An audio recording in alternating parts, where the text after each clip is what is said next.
AFP déjà habitué des tribunaux pour ses sorties antisémites et racistes, Dieudonné est sous la menace d'un nouveau procès, cette fois pour fraude fiscale, selon le réquisitoire rendu par le parquet de Paris au terme de l'enquête sur la gestion suspecte de son patrimoine. Les investigations, déclenchées en 2013, ont mis au jour les énormes sommes en liquide manipulées pendant 5 ans par le polémiste de 51 ans, qui se disait à l'époque ruiné et insolvable. Entre 2009 et 2014, Dieudonné Mbala, qui ne remplissait plus de déclarations d'impôts, a néanmoins réalisé des transferts d'espèces à l'étranger pour un total de 569 353 €, principalement au Cameroun mais aussi en Chine, à Hong Kong et aux Émirats arabes unis, selon une source proche du dossier. En janvier 2014, les enquêteurs avaient également découvert plus de 650 000 €, toujours en espèces, dans les coffres-forts de la propriété d'Eure-et-Loir du couple, selon cette source. Dieudonné avait expliqué que cette somme provenait de la billetterie de sa tournée en France pour son spectacle, Le Mur, que les autorités tentaient alors d'interdire en raison de ses sketchs jugés antisémites.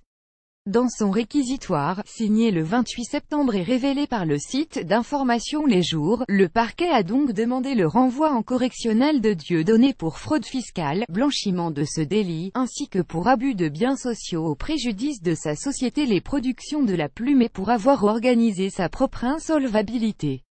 Contre sa compagne Noémie Montagne, le ministère public réclame qu'elle soit jugée à ses côtés pour abus de biens sociaux et fraude fiscale.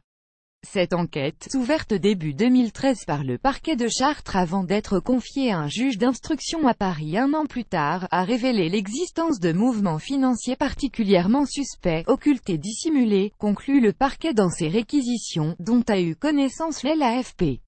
L'affaire était partie d'un signalement en décembre 2012 de Tracfin, la cellule anti-blanquime de Bercy, qui avait détecté une première série de transferts suspects de 414 000 € entre 2009 et 2012 à destination de proches au Cameroun.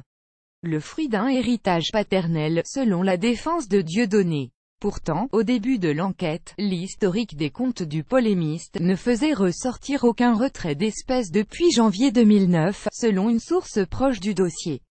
Pas de caisse enregistreuse pour le parquet, les liquidités saisies en 2014 au domicile du couple provenaient, vraisemblablement des recettes de spectacles réalisés et non déclarés.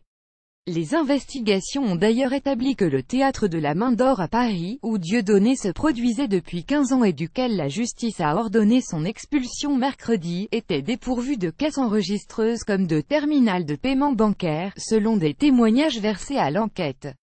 Par la suite, une procédure antérieure, initiée par une plainte de la LICRA Ligue internationale contre le racisme et l'antisémitisme, avait été jointe au dossier. L'association avait obtenu la condamnation à plusieurs reprises de Dieudonné pour diffamation, provocation à la haine et à la discrimination raciale. Mais ce dernier ne réglait, jusqu'en 2014, ni ses amendes ni les dommages et intérêts.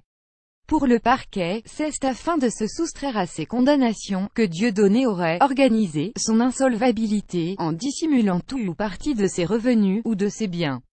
C'est la suite logique de l'instruction. La LICRA est dans l'attente d'une ordonnance de renvoi des juges. C'est félicité l'avocat de l'association antiraciste, David-Olivier Kaminski.